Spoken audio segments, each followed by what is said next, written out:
Deməli, texniki ixtiralar və coğrafi kəşflər. 15-16-cı əsrdə Avropada olan yeniliklər nələr var? Su mühərrikləri. Bu isə çox dayanmır. Aşağıdan və yuxarıdan fırlanan su mühərrikləri var.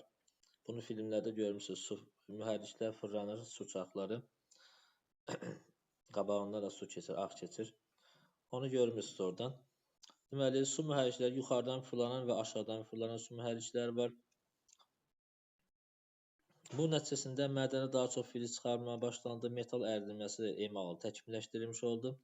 Kağız istehsalına metal döyməyinə imkan vermiş oldu, yəni işləri asanlaşdırırdı. Domna sobaları metalların əridilməsi üçün iri sobalarda yüksək temperaturda əridilirdi.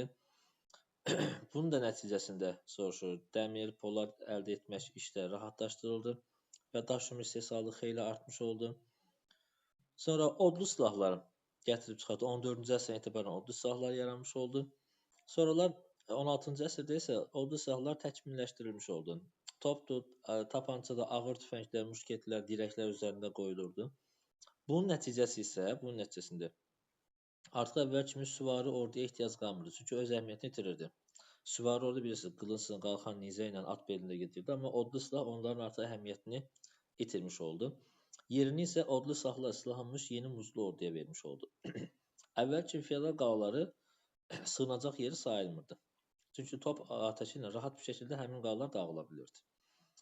Sonra uzaq məsafələrə çıxmaq üçün şərait yaradan səbəblər nə idi? Kompasın xaç yürüşündən sonra əldə edilməsi, yeni dəhliz cihazların ortaya çıxması, karavellalar yelkənli gəmilərdə üst tərəfdən bunların yelkəni var idi. Nəticədə dəniz səyahətləri nə edirdi? Asanlaşmış oldu.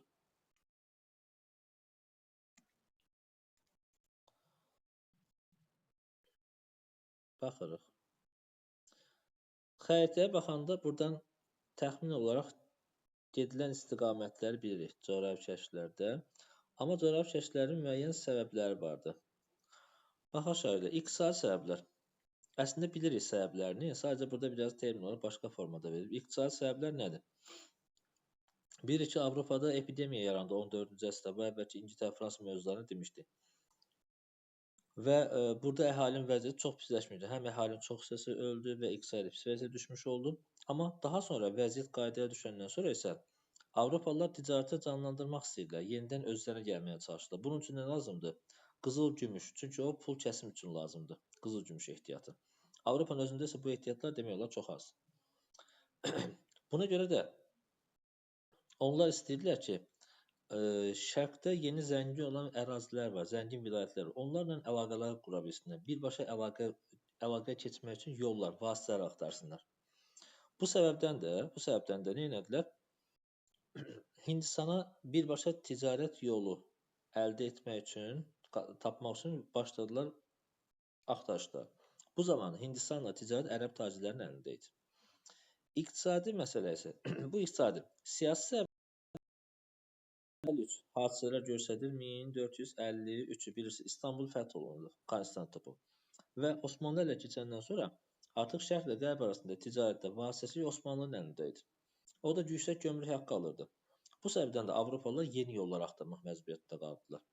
Yəni, bu gördüyümüz, baxın, təxminən bu istiqamətdə gedən, bu istiqamət əvvəlki köhnə ticarət yolları idi, ərazilər. Amma indi biz nə axtarırıq? Baxın, bu formada, bu xəttləri görürük. Hindistanla birbaşa dəniz yolu axtarmağa çalışırıq. Və burada da belə bir məsələmiz ortaya çıxır, belə bir ifadə. Deyirik ki, Avropada öz siyasi sərhədlərini ayıran ilk dövlətimiz Portuqaliya olmuşdu. Portuqaliya ilk sərhədlərini ayıran dövlət idi burada. Yarımadanın bir tərəfində yerləşirdi. Bir tərəfdə İspaniya, bir tərəfdə Portuqaliya. Və bu məsələlər gətirib nəyə çıxartdı? Onların coğrafi kəşflərə başlaması üçün səbəblər olmuşdu. Çünki təsərrüfat inkişaf etmişdi, ticarət gəmisi orada daha çox nə etmişdi? İnkişaf etmişdi.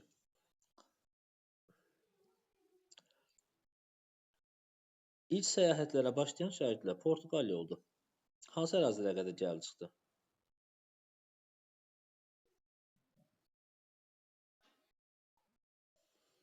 Portuqaliya. Əvvəlcə Bartolomeu Dias, qısa olaraq keçirik, yola çıxdı, gəldi. Orada Fil dişi, Qızıl sahillər və s. bunların adlara baxacaqsınız. Yəni üzərində çox durmuram, çünki daha əhəmiyyətli yerlərimiz var. Afrikanın aşağısına qədər gəldi. Ümid burnuna qədər çıxdı. Afrikanın cənubunda qurtaracağını bir yerdir. Ümid edirdilər ki, artıq onlar keçdilər. Hindistan dəniz yolunu kəşf etdilər, amma ekspediya yarımçıq qaldı, geri qayıtdılar. Şayda bunlar dəniz səyyahları olaraq göstərdilər, amma əslində səyyah deyirlər. Bunlar ticarət üçün, qarət üçün yola çıxmış şəxslər, yəni dəniz quldurlardılar. Bunları elm adamları olaraq bizə göstərməyə çalışırlar bəzi yerdə, amma belə deyil. Christopher Kolumb, o da əslən İtalyan vətəndaşdır, amma İspaniyada gələrək o İspan kralından icazə alaraq, onun xidmətə girmişdi, icazə alaraq Hindistan dəniz yolunu kəşf etmək üçün yürüşə başladı. Səfərə başladı. 1492-ci ildə gəldi. O qərbə tərəf hərəkət etməyə çalışır. Düşünür ki, İspaniyadan çıxacaq, qərbə doğru hərəkət eləyəcək və gəlib çıxacaq hara? Hindistana gəlib çıxmış olacaq. Çünki ortada olan yeni qitələr haqqında məlumatı yox idi. Gəldi Kuba və Haiti adalarına qədər çıxdı. Bura təxmin edir ki, Hindistan ərazisidir. Yerli əhalisi Hindlar adlandırmışdı. Bir neçə dəfə gəldi, getdi, amma onun qiymətli metal axtarışı nəticəsiz qalmış oldu. Heç bir şey əldə edə bilmədi. Daha sonra isə Amerika Vespucci, İtalyan dənizçisi, o gəldi, bu ərazilərin yeni qitə olduğunu sübut elədi və ona görə də onun adı ilə Amerika adlandırıldı bu ərazilər.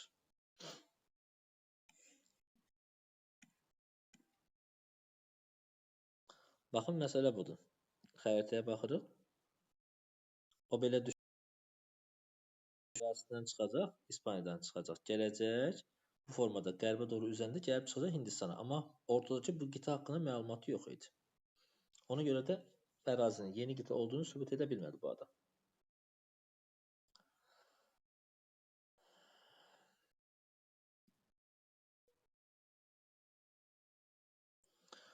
Vasco da Gama 1498-ci ildə Portuqaliyadan yenə səfərə çıxdı və gəldi hara? Hindistana qədər gəldi.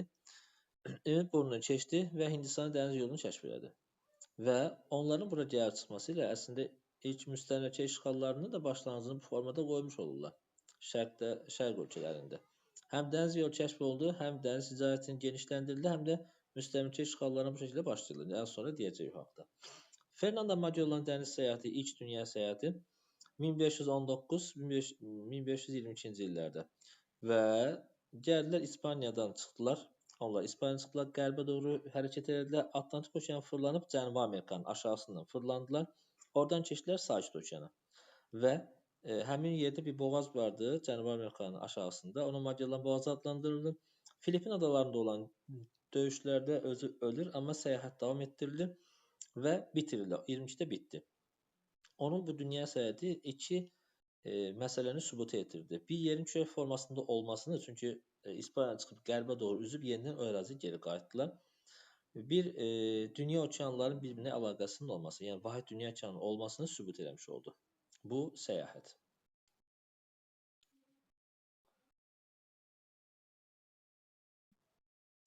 İndi gəlir şahidlər, əsas məsələmiz yekunlara.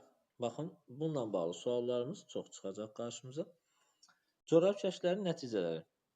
İqtisadi sahədə nəticələr. Yeni qitələr kəşf olundu. Ticarət dənizdən okeanlara keçdi. Şahidlər, xatırlayırsınızsa, xaç sürüşündə belə bir şey demişdik. Aralıq dənizində ticarət canlandı. Xüsusən də Venesiya, Genuya dövlətlərinin ticarəti artmış oldu. Amma indi ticarət dənizdə ticarət keçir hara? Okeanlara çıxmış oldu. Buna deyirik biz artıq dünya ticarəti. Aydındırmı? Dünya ticarəti yaranmış oldu. Okean vasitəsilə bəli, artıq başqa ölkələr ticarətə qoşuldular. Venesiya, Genuya həmin ticarət yollarından kənarda qaldı. Şərqin böyük imperiyaları, məsələn, Osmanlı imperiyası olsun, sonra Səfəvi imperiyası olsun, bu ticarət yollarından kənarda qaldılar. Çünki İpək yolu əhəmiyyətini yavaş-yavaş itirməyə başladı. Əsas ticarət gəldi harda? 3 ölkə, Niderland, yəni Hollandiya, İngiltərə və Portuqaliya limanlarında cəmləşmiş oldu. Bu iqtisadi nəticələr. Siyasi nəticəyə baxırıq. Müstəmləkə işğallarının başlanğıcı qoyuldu bu hadisə ilə. Yəni müstəmləkə nə idi? Azadlığını itirib başqa dövlətin tabeliyinə keçən ərazi, işğal olunan ərazi. Həmin dövlətə isə işğal edən dövlətə isə müstəmləkəçi dövlət deyirlər. Avropa, Asiya, Afrika ölkələri işğal edilərək müstəmləkəyə çevrilmiş oldu. Sonra özü ilə bərabər müəyyən problemlər gətirib çıxarmış olacaq müstəmləkə işğallarla bərabər qul ticarəti, kölə halına salınma və s. Və Avropa dövlətləri artıq işğal edilən bu əraziləri bölüşdürməyə başlayırlar və yeni ərazilər keçirməyə çalışırlar. Bu mənada ilk müqaviləni Portuqal və İspaniya arasında olmuşdu, ilk müqavilə. Və bölüşdürmə yolunda. Biraz sonra deyəcək hansı əraziyə, hansı dövlətə hansı ərazilər verilirsə. Müstəmləkə işğalları və merkantilizm siyasəti. Merkantilizm isə. Baxaq nədir şahiddə? Biz proteksionizm siyasəti demişdik. Biraz sonra merkantilizm gəlsin, orada ifadə edəcəm. İşğal edilən ərazilərə ilk gedən əskər, tacir və xristianlar. Xristianlar aydın məsələdir. Dini yaymaq üçün gedirlər.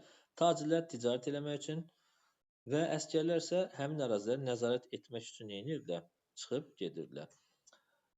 İlk müstəmləkəyə Portuqal, İspaniya başladı. Əsas Portuqaliya. Amma Portuqal hətta deyil, Çin-Yapon sahilinə qədər gəlib çıxdı. Amma Portuqalın əlində əhalisi ümumiyyətlə az idi və ordusu az idi. Buna görə də əhalisi sayı daha çox olan İspaniya onu ötüb keçdi. Yəni Portuqaliya gəlib həmin yerə qədər çıxsa da orada möhkəm bilmədi, həmin ərazilər çoxsu keçdi İspanların əlinə. Digər vaxtlarda isə İngiltərə, Hollandiya və Fransa da həmin bu yürüşlərə qoşulmuş oldu. Yəni müstəmləkə işğallarına başlamış oldu. Amerika ilə keçirildi, yeni dünya adlandırılmış oldu. Oradakı yerli əhali məhv edilirdi, eyni zamanda mədəniyyətləri məhv edilirdi ki, bu da həm əhali məhvi, mədəniyyəti məhvi, sonradan işğal edilən ərazidə işçi ehtiyatına səbəb olmuşdu. Nəticədə qul ticarətinə başlayırlar. Baxaq bunda məsələn İspanlar Meksikada Azteklərin, sonra Perudakı İnklərin dövlətinə son qoymuşlar. Sonra Mayalıların inkişaf etmiş mədəniyyəti vardı. Onlar hamısı məhv edilmiş oldu. Avropa dövlətləri. İndi dünyaya mədəniyyət dərsi keçən Avropa dövlətləri onlar nə etdilər? Hamısını məhv etmişdilər. Burada isə ərazilər. Hansı dövlətin əlində hansı ərazilər qaldı? Cədvəlin içərisində var. Baxaq şəhərdə. Qul ehtiyacını dedik. Bu isə gətirir Asiyadan, Afrika ölkələrindən qul axınına şərait yaratmış oldu. Götürürlər hara? Amerikaya əhalini qul kimi işlədirdilər. Aparıb orada satırdılar. Qul ticarətinə başladılar bu dövlətlər. İnsan alıb satmağa başladılar. 17-ci əsrdə iqtisadi baxar, merkantilizm siyasəti nədir? Biz proteksionizm demişdik İngiltərədə, xatırlayırsınızsa. İdxalı məhdudlaşıb yerli istehsalı artırırdılar, inkişafı və ixraca təşviq edirlər. Burada da eyni formada merkantilizm, idxalı məhdudlaşdırmağa başlaması və ixracı artırmağa yönəlmiş bir siyasət idi. Avropa dövlətlərinin yeritdiyi bir siyasət idi bu. Və işğal edilən ərazilər, yəni müstəmləkələr nəyə çevrilirdi? Xammal mənbəyi və satış bazarına. Buna deyirlər müstəmləkə iqtisadiyyatı deyirlər. Təkrarlayıram. Xammal mənbəyi və satış bazarına çevirirdilər. Yəni oradan xammalı alırdı ucuz qiymətə, baha qiymətə isə Avropada nə edirdilər? Bunu daha çox baha qiymətə təzədən satırdılar. Yəni xammalı gətirdin, ucuz formada aldın, hazır məhsula çevirdin. Hazır məhsulu aparıb həmin ərazilərdə, işğal etdiyin əraziləri baha qiymətə satırsan. Buna deyirlər müstəmləkə iqtisadiyyatı deyirlər. Aydınmı? Rəqabət. Baxaq görək nə var. Ticarət okeanları keçdiyi üçün artıq ticarət əlaqələri artdı. Okeanlar vasitəsilə beynəlxalq ticarət formalaşdı. Genişlənmiş oldu. Müstəmləkələr və dəniz ticarəti uğrunda mübarizə artdı. Yəni nə qədər çox müstəmləkən varsa, o qədər çox sərvətin vardır. Çünki oradan davamlı sənə sərvət gəldi. Həmin xalqları istismar edirdilər. Bu kimlər arasında? İngiltərə, Hollandiya, Fransa. Xüsusən də İngiltərə və Fransa arasında müstəmləkələr uğrunda mübarizəyə səbəb olacaqdır. Ələ keçirilən ərazilərdən kartof, qarğıdalı kimi bitkilər gətirildi. Xüsusən də Amerika ölkələrindən Avropaya gətirilmiş oldu. Və bu bitkilər artıq günlük qida rasionuna daxil edilmiş oldu.